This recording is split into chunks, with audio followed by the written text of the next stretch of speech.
Starting spooky season off right with this one.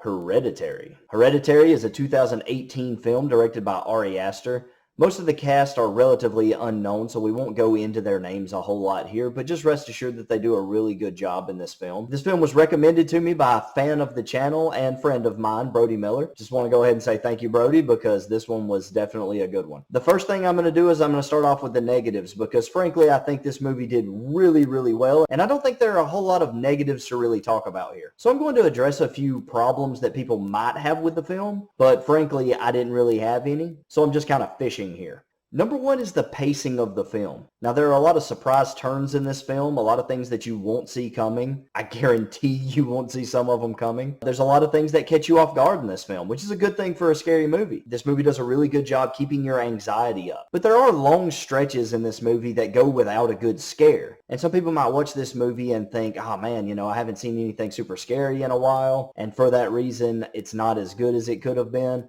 But I actually disagree here. Though the movie does take its time building some things up throughout the process, it's a very complicated movie. It's complicated in the fact that it doesn't give you all of the answers. You spend most of the movie trying to figure out what exactly is going on. Why are these things happening? I saw a scene earlier. What was that scene about? It never really explained it. The movie wisely spends its time building up for the finale. And so even in those down moments where there's not a whole lot of scares going on, you're getting a little bit of backstory, a few clues, a few things here and there that'll let you know why these things are happening the way they are.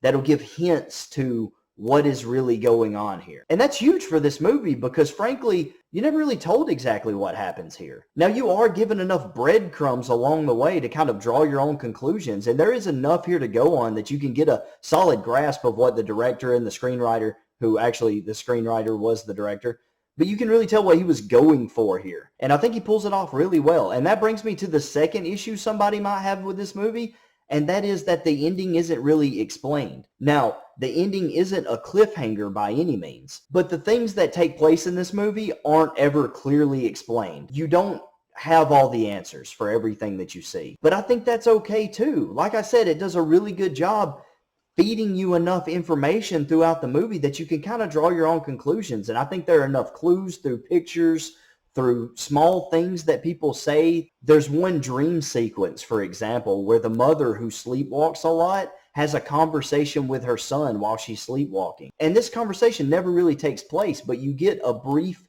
look into her backstory. You get a brief idea about some things that went on before the movie takes place that kind of helps fill in some of the gaps. It has a lot of really intelligent ways of filling in a lot of those holes. So I will say, if you're not someone who likes to sit down and really think something over at the end of a movie, if you just want to be entertained, this may not be the film for you, and I'll give you that. But this movie is a thinker, and I personally don't mind that. I remember at the end of this film, I sat with my girlfriend who watched it with me, and we probably spent 20 minutes just going back and forth, and what about this scene? Well, what happened here? Well, I think it had something to do with this. Okay, yeah, I remember when I saw that. Just different little things like that. And by the end of it, we had put together a pretty good narrative, and I think we were pretty close to what actually happened. You're given enough to fill in all the blanks if you just pay attention to the story, and it does a really good job of keeping you involved. Now, this is a horror movie, so let's talk about some horror elements, because that's how we're going to rate this movie. You don't rate a horror movie and a comedy movie the same. You don't rate an action movie and a drama the same. So we're going to look at this film as a horror movie. And so what do you want from a horror movie? Well, you want to be scared. This movie isn't going to have a whole lot of jump scares. You're not going to get a whole lot of...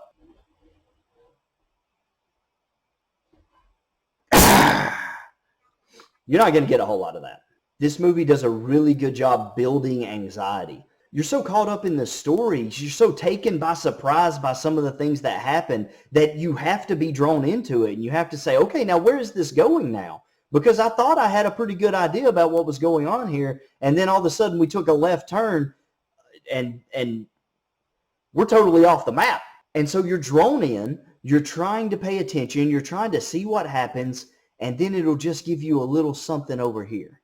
And then it'll just give you a little something over there. And then something crazy will happen, and then it backs off. It does a great job of building anxiety. And that's what a good horror movie does. It makes you edge of your seat. You're ready for the next thing, but you don't want to see it, but you do. It does a great job. There's one scene toward the end of the film where it's showing the son, and he's sitting in bed. And as you're watching him, you're looking, you're waiting on something to happen, and then you see it kind of up in the corner behind him, and you're like, is that? And that's another thing I love that they do, is that they kind of keep it out of focus, so you're not sure if you're seeing what you think you see. And that just builds that anxiety even more, because you want to find out, and you're looking hard, and you're waiting on that reaction. And so you're looking in that corner, and you're like, oh no, something's going to happen. That is what I think it is. Oh no. And it just lingers. It doesn't jump out at you.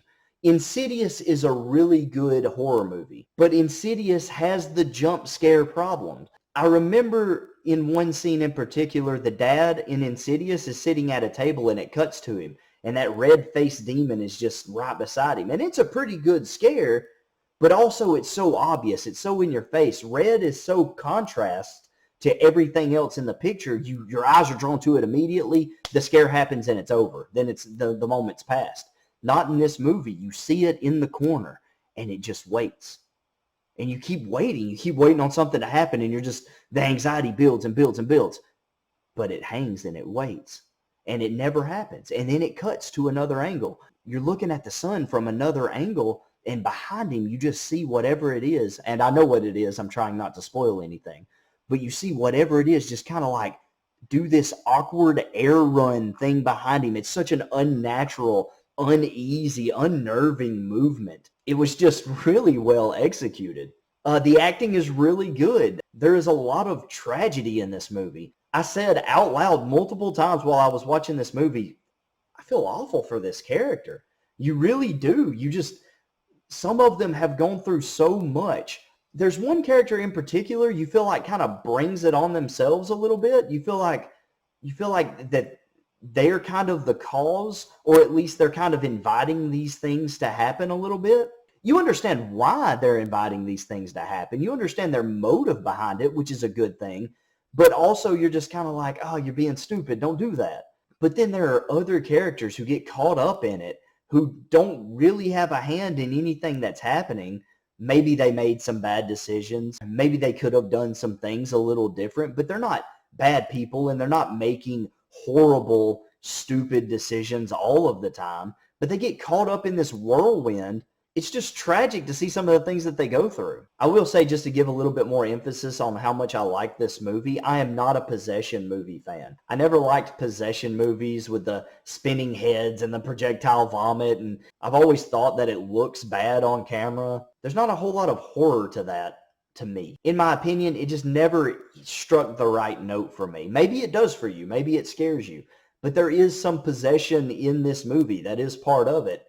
But it's executed so much better. I read a review on this movie, and it said it's this generation's Exorcist, but better. That was essentially what the comment said. And I agree. I never was a fan of the Exorcism movies, any of them. I just don't care for it. It's all the same thing. Somebody gets possessed. Let's call a priest. Priest comes in. One of the priests probably dies. They can't handle what's going on. Eventually, they get it under control. Maybe the possessed person dies. Maybe they live through it. But you can bet that there's going to be some talking, and there's going to be some peeling and decomposing green faces. It's just not for me. This movie does it a whole lot different. You don't really see any of that. So now I come to my rating.